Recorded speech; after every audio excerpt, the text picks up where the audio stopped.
Channel है USC knowledge पर। आज हम क्लास 10th के रिफ्लेक्शन चैप्टर के बारे में पढ़ेंगे और इसे हम बहुत ही ज़्यादा आसान शब्दों में समझने का प्रयास करेंगे। रिफ्लेक्शन क्या होता है? रिफ्लेक्शन किसी भी ऑब्जेक्ट की सतह से टकराने के बाद जो रे ऑफ लाइट है वो वापस जाती है, उसी को रिफ्लेक्शन बोला जाता है। क्या किसी भी सतह से मतलब किसी भी ऑब्जेक्ट की सतह से टकराने के बाद रे ऑफ लाइट जो वापस जाती है उसी को रिफ्लेक्शन बोला जाता है। अच्छा, रे ऑफ लाइट क्या होता है? रे ऑफ लाइट समझने से पहले हमें लुमिनस और नॉन लुमिनस ऑब्जेक्ट के बारे में पता होना चाहिए। लुमिनस ऑब्जेक्ट क्या होता है? लुमिनस ऑब्जेक्ट उसे कहते हैं जिसमें खुद का प्रकाश होता है। लुमिनस ऑब्जेक्ट किसे कहते हैं? जिसमें खुद का प्रकाश होता है, उसी को लुमिनस ऑब्जेक्ट बोला जाता है। और नॉन लुमिनस ऑब्जेक्ट किसे कहते हैं? जिसमें खुद का प्रकाश नहीं होता, उसे नॉन लुमिनस ऑब्जेक्ट बोला जाएगा। अच्छा, सबसे पहले हम समझते हैं लुमिनस ऑब्जेक्ट क्या होता है। Luminous object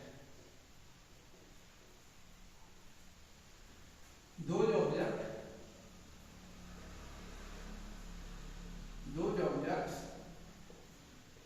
which have their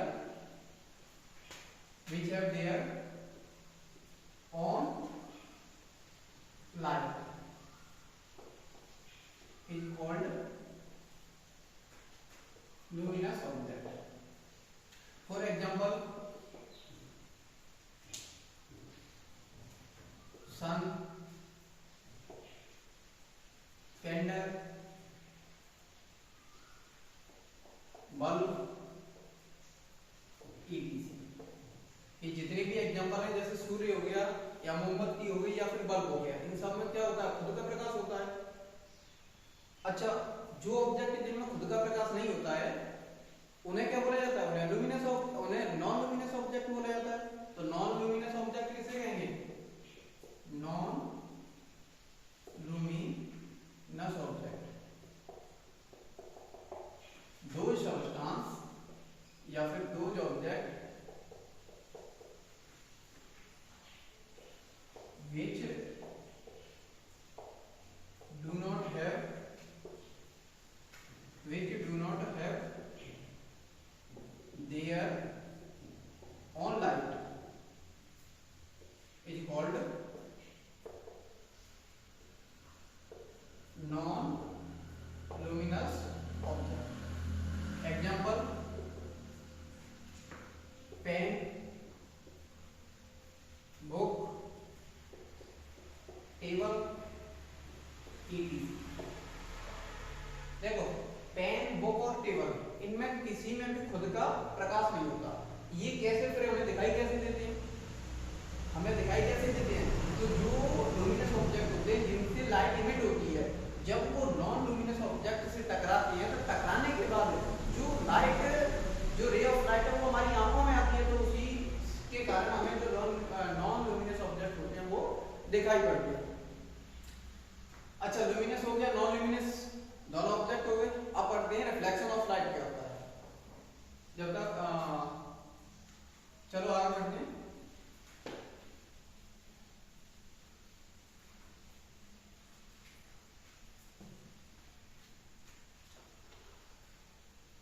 reflection of light, तो जैसे कि मैंने अभी बताया था कि रिफ्लेक्शन ऑफ लाइट क्या होता है? किसी भी ऑब्जेक्ट की सतह से टकराने के बाद जो रे ऑफ लाइट वापस आती है उसी को क्या बोला जाता है? Reflection of light. तो इसे कैसे डिफाइन करें? The process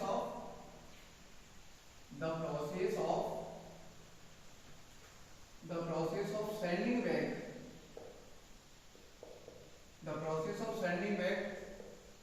the light ray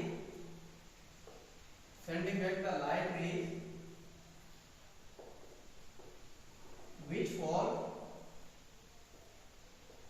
fall on the surface of an object. मतलब किसी भी सतह से टकराने के बाद जो रे ऑफ लाइट होती है वो वापस आती है, उसी को क्या बोला जाता है? उसी को क्या बोला जाता है? रिफ्लेक्शन ऑफ लाइट बोला जाता है। अच्छा, रिफ्लेक्शन ऑफ लाइट, अब रिफ्लेक्शन किससे होगा?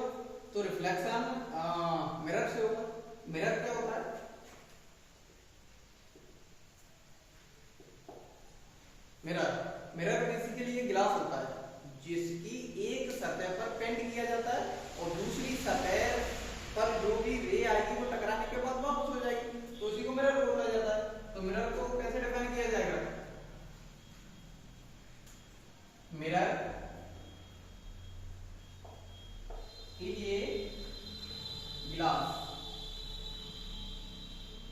या mirror is a glass which have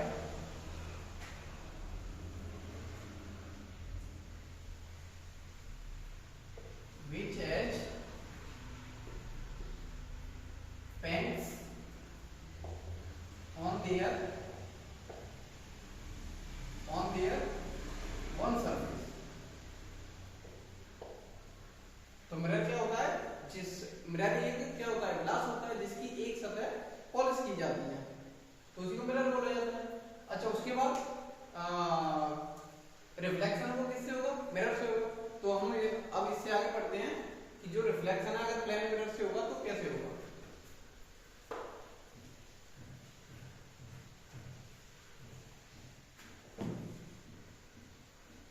तो टॉपिक क्या है, reflection of light from plane surface, या फिर ये सरफेस की जगह प्लेन हो सकता है, प्लेन मिरर हो सकता है। तो देखो प्लेन मिरर क्या होता है, जो हम घरों में यूज करते हैं वो बेसिकली प्लेन मिरर ही होता है। देखो प्लेन मिरर एक ग्लास होता है जिसकी एक सतह क्या होती है, पॉलिश होती है। अब देखो इस पे कोई भी एक रे ऑफ लाइट आएगी, आने के बाद जो मिरर की सरफेस है उससे टकराएगी और टकराने के बाद वापस चली जाएगी। तो जो रे ऑफ लाइट आती है उसको बोला जाता है इंसिडेंट रे, इंसिडेंट रे। और जो टकराने के बाद वापस जाती है उसको बोला जाता है रिफ्लेक्टेड रे, रिफ्लेक्टेड रे। अच्छा, जिस पॉइंट पर इंसिडेंट रे आती है, मतलब जिस पॉइंट पर इंसिडेंट रे मिरर पर टकराती है उसी को बोला जाता है इंसिडेंस पॉइंट, इंसिडेंस पॉइंट। अच्छा, जिस जैसे इसमें हम आगे पढ़ेंगे कि जो रूल ऑफ रिफ्लेक्शन है उसमें पहला नियम होता है कि जो इंसिडेंट एंगल होगा वो रिफ्लेक्टेड एंगल के बराबर होगा। तो इंसिडेंट एंगल और रिफ्लेक्टेड एंगल पढ़ने से पहले हमें नॉर्मल के बारे में पता होना चाहिए। तो नॉर्मल क्या होता है, नॉर्मल बेसिकली इंसिडेंट रे पर एक लाइन होती है जो कि मिरर से 90 डिग्री का एंगल बनाती है। नॉर्मल क्या होता है, जो मिरर से 90 डिग्री का एंगल बनाएगा उसी को क्या बोला जाएगा, नॉर्मल बोला जाएगा। तो चलो इससे आगे हम इंसिडेंट रे, रिफ्लेक्टेड रे या फिर नॉर्मल ये क्या होते हैं इनके बारे में पढ़ते हैं। तो चलो एक एक करके इन सब के बारे में पढ़ते हैं।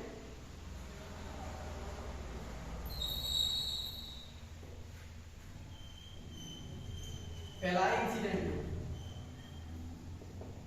Incident ray. इंसिडेंट रे क्या होता है, देखो इंसिडेंट रे क्या होता है कि जो रे आती है और मिरर से टकराती है, तो जो रे मिरर से आकर टकराती है उसी को इंसिडेंट रे बोला जाता है। तो कैसे डिफाइन करेंगे, द रे ऑफ लाइट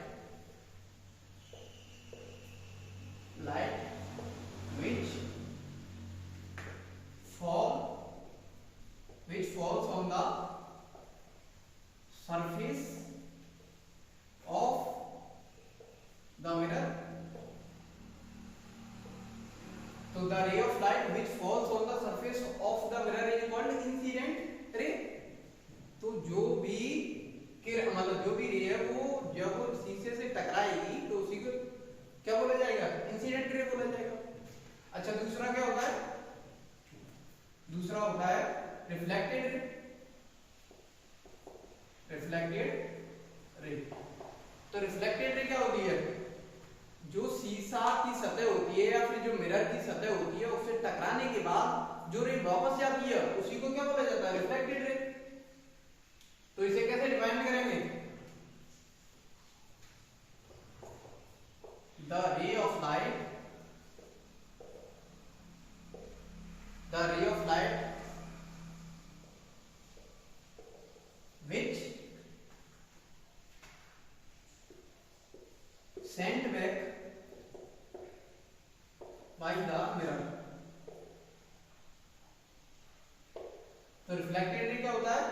मतलब ऐसी रे जो मिरर के द्वारा क्या होती है, वापस भेजी जाती है, उसी को क्या बोला जाता है, रिफ्लेक्टेड रे। अच्छा तीसरा क्या है, नॉर्मल। तीसरा नॉर्मल। तो नॉर्मल किसे कहते हैं, जो मिरर के साथ में, जो मिरर की सतह के साथ में 90 डिग्री का एंगल बनाएगा, उसी को क्या बोला जाएगा, नॉर्मल बोला जाएगा। तो नॉर्मल को कैसे डिफाइन करेंगे, तो ये एक तरह से जैसे इंसिडेंट रे होती है और जो रिफ्लेक्टेड रे होती है, उनके जो बीच में पाया जाता है उसी को नॉर्मल बोला जाता है। तो कैसे बोला जाए, डिफाइन किया जाएगा, नॉर्मल इज ए रे, नॉर्मल इज ए रे which is right angle to the mirror surface at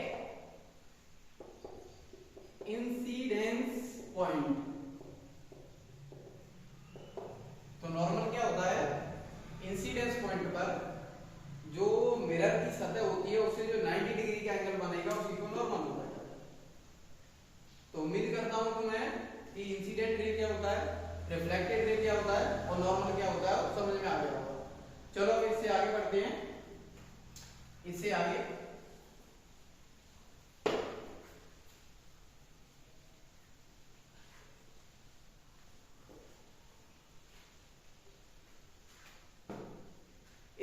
law of reflection, law of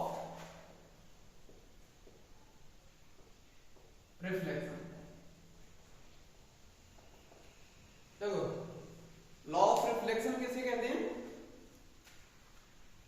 basically reflection के बारे में दो नियम दिए जाते हैं। अब वो नियम क्या होते हैं पहले उन्हें समझते हैं।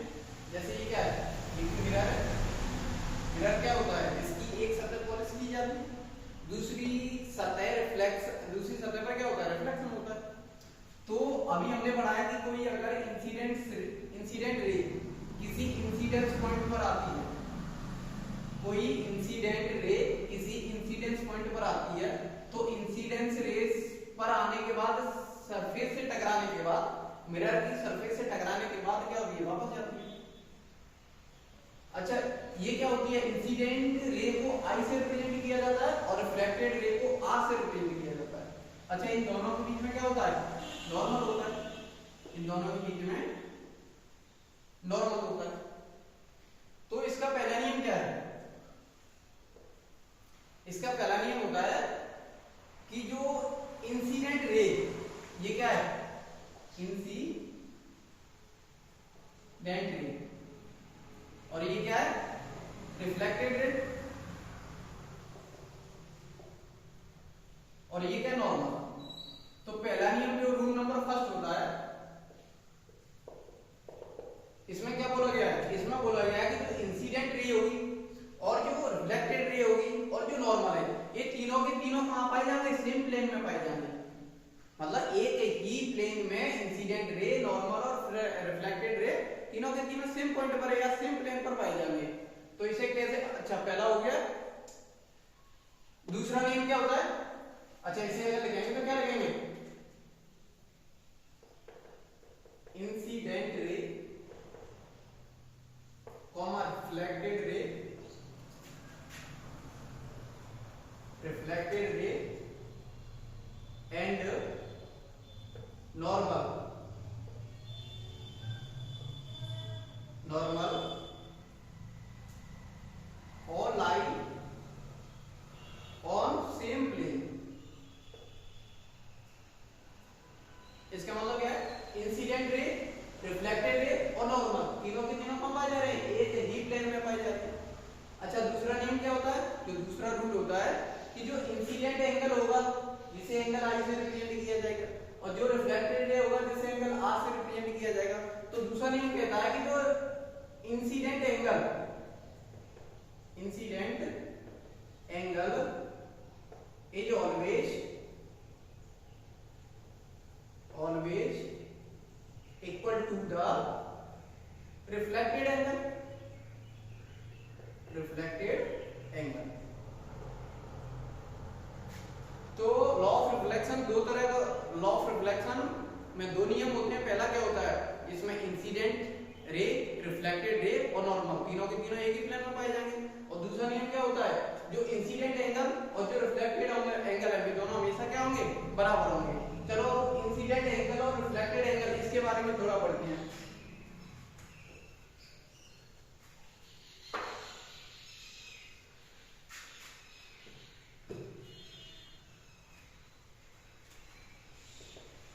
इंसिडेंट एंगल, तो इंसिडेंट एंगल क्या होता है, जैसे ये क्या है, मिरर, तो मिरर पर कोई इंसिडेंट एंगल आई और मिरर की सरफेस से टकराने के बाद वापस चली जाएगी। और ये क्या, इन दोनों के बीच में क्या रहेगा, नॉर्मल रहेगा। इसे नॉर्मल एल से रिप्रेजेंट करेंगे, इसे आई से रिप्रेजेंट करेंगे, इसे आर से रिप्रेजेंट करेंगे। और ये जो एंगल रहेगा उसे एंगल आई, मतलब उसी को इंसिडेंट एंगल बोला जाएगा। इसे किससे रिप्रेजेंट किया जाएगा, एंगल आई। अच्छा एंगल आई, फिर इंसिडेंट एंगल होता क्या है, the angle made by incident ray, incident ray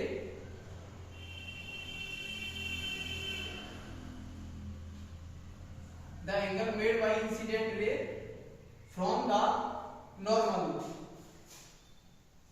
ray, from the normal।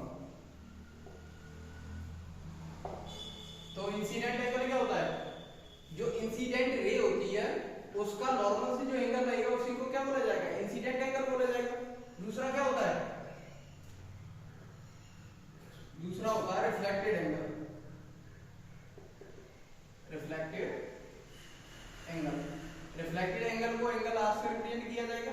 अच्छा एंगल आर क्या होता है, ये जो सतह से टकराने के बाद, मिरर की सतह से टकराने के बाद जो रे जाती है, जो रिफ्लेक्टेड रे बनती है, और उसका नॉर्मल के साथ में जो एंगल रहता है उसी को क्या बोला जाता है, रिफ्लेक्टेड एंगल बोला जाता है। तो इसे कैसे डिफाइन किया जाएगा,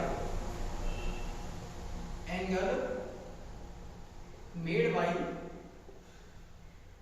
रिफ्लेक्टेड रे फ्रॉम नॉर्मल।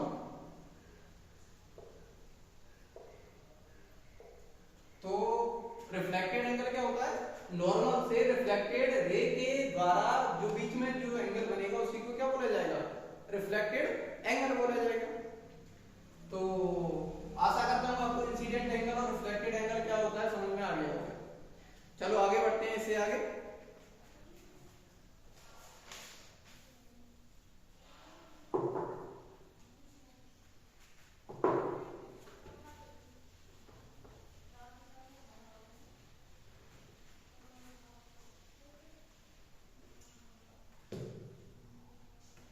इसके बाद है regular reflection, regular reflection and diffuse reflection.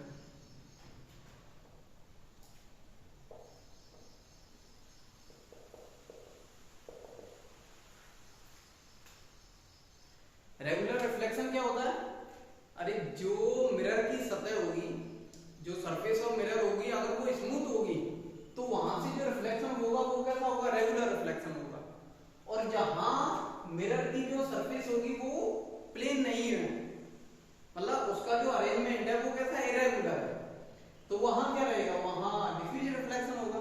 Example के लिए समझते हैं, जैसे ये क्या है, प्लेन मिरर।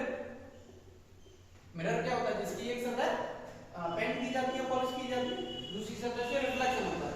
अब देखो यहां से अगर कोई रे आएगी तो किससे टकराएगी, मिरर की सरफेस से टकराएगी और वापस चली जाएगी। अगर दूसरी रे भी आती है तो यहां से टकराने के बाद फिर वापस चली जाएगी। तीसरी रे भी आएगी और आने के बाद मिरर की सरफेस से टकराएगी और वापस चली जाएगी। तो ये देखो, जो ये अगर मैं कहूं 1 2 और 3, ये तीनों जो रे हैं वो क्या है, आपस में पैरेलल है। अगर पैरेलल है तो मैं ये कहूंगा जो 1 डैश 2 डैश और 3 डैश। ये जो रिफ्लेक्ट होने के बाद जो रेज आएंगी वो भी आपस में क्या रहेंगी, पैरेलल रहेंगी। तो इसी को बोला जाता है रेगुलर रिफ्लेक्शन। और दूसरा क्या होता है, डिफ्यूज रिफ्लेक्शन। अच्छा, डिफ्यूज रिफ्लेक्शन के लिए क्या करते हैं, मतलब जो मिरर है, मिरर की सरफेस कैसी ले ली जाए, प्लेन ना होकर, स्मूथ ना होकर, कैसी है, रफ है। तो रफ सरफेस से जो रिफ्लेक्शन होगा उसी को डिफ्यूज रिफ्लेक्शन बोला जाएगा। जैसे समझते हैं, जैसे यहां से कोई रे आई और इससे टकराई, अब ये क्या है, एक इस पॉइंट पर एक तरह से क्या है, बिल्कुल प्लेन मिरर है, तो यहां से जो रे जाएगी वो टकराने के बाद ऐसे वापस हो जाएगी। अब मान के चलो यहां से कोई रे ऐसे आई और इस पॉइंट पे मिली, अब ये तो प्लेन नहीं है, तो अब इसका नॉर्मल कहां रहेगा, जैसे इसका नॉर्मल है वो कहां रहेगा, ऐसे इसका नॉर्मल रहेगा। तो अब ये रे कैसे जाएगी, ये रे ऐसे निकल जाएगी। तो अगर मैं कहूं ये रे 1 है और ये रे 2 है और यहां रिफ्लेक्ट होने के बाद ये 1 डैश है, ये 2 डैश है, तो मैं कहूंगा कि अगर 1 और 2 अगर पैरेलल होंगी भी तो जो 1 डैश 2 डैश है वो कभी भी पैरेलल नहीं होंगी। तो रेगुलर रिफ्लेक्शन क्या होता है, जहां जो स्मूथ सरफेस होती है वहां से जो रिफ्लेक्शन होगा उसे क्या बोला जाएगा, रेगुलर रिफ्लेक्शन बोला जाएगा।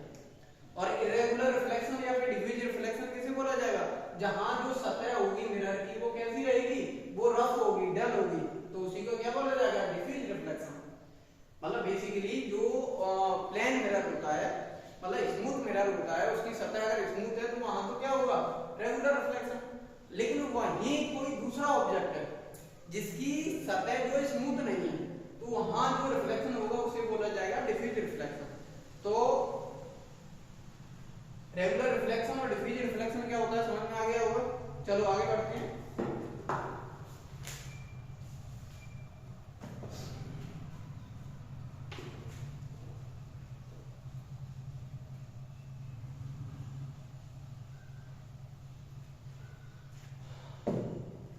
अब आगे है ऑब्जेक्ट एंड इमेज। चलो ऑब्जेक्ट और इमेज क्या होता है उसके बारे में पढ़ते हैं। देखो ऑब्जेक्ट बेसिकली क्या होता है, जो हमें डायरेक्टली दिखाई देता है उसे ऑब्जेक्ट कहा जाता है। जो हमें डायरेक्टली दिखाई देता है उसे क्या बोला जाता है, ऑब्जेक्ट कहा जाता है। और इमेज क्या होता है, जो हमें किसी भी मिरर के अंदर दिखाई देगी उसे क्या बोला जाएगा, इमेज बोला जाएगा।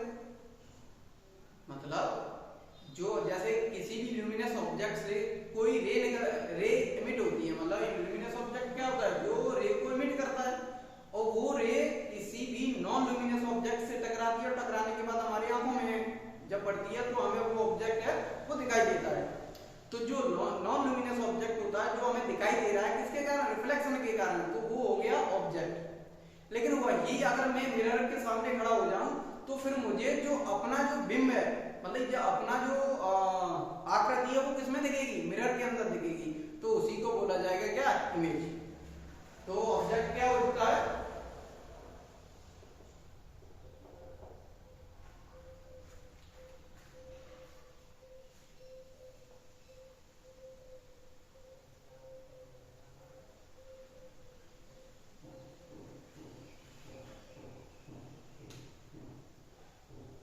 anything which gives light,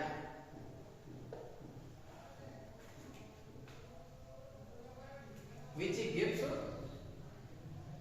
out light is called object. Example जैसे पेन हो गया, मार्कर हो गया, बोर्ड हो गया, ETC, ये सब किस में आ जाएंगे, ऑब्जेक्ट में। मतलब ये क्या करेंगे, जितने भी एग्जाम्पल है उन सभी में से क्या निकलेगी, जो रे है वो टकराने के बाद वापस आएगी, और टकराने के बाद वापस जो हमारी आंखों में जाएगी तो हमें वो उसका क्या होगा, वो हमें विजिबल रहेगा, वो हमें दिखाई देगा। तो ऑब्जेक्ट क्या होता है, anything which gives out light is called object. अच्छा दूसरा इमेज क्या होता है,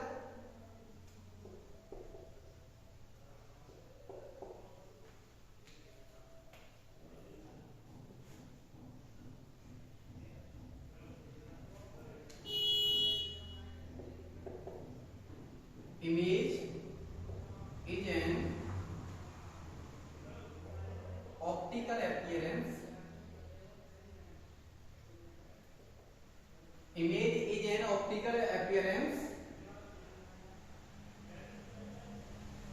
produced when light rays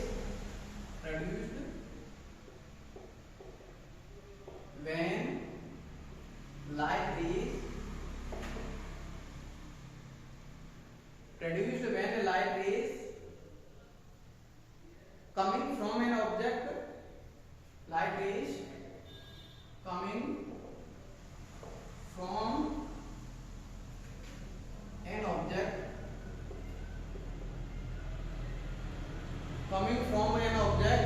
reflected from a mirror, reflected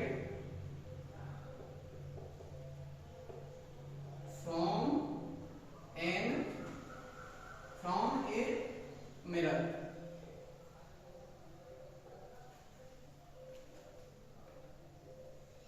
from a mirror.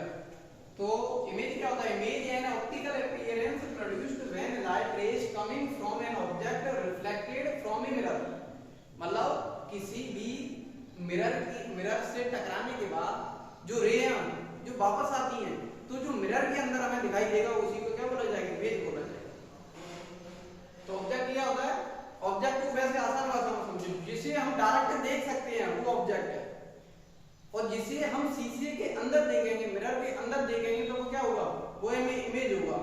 Example के लिए अगर इमेज बोला जाए, जैसे हम कोई भी अपनी फोटो वगैरह क्लिक करते हैं तो हमें उसके अंदर जो दिखाई देता है वो इमेज होती है, या फिर हम शीशे के आगे या मिरर के आगे खड़े होंगे तो हमें अपनी इमेज दिखाई देगी।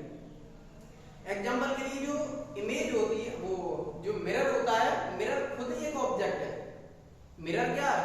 मिरर खुद एक ऑब्जेक्ट है, लेकिन मिरर में तो जो हमारा बिंब बनता है, जो हमारे जैसा ही आकृति उसमें बनती है, उसे इमेज बोला जाता है। तो मिरर खुद एक ऑब्जेक्ट है, लेकिन उसमें बनने वाली जो छवि है उसी को इमेज बोला जाता है। मुझे लगता है आप सभी को जितना आज बताया वो समझ में आया होगा। इससे आगे हम कल पढ़ेंगे और हम जो ये चैप्टर रिफ्लेक्शन को पूरा का पूरा आसान भाषा में समझेंगे। अगर हमारा प्रयास अच्छा लगा हो तो हमारे वीडियो को लाइक और चैनल को सब्सक्राइब जरूर करें। जय हिंद।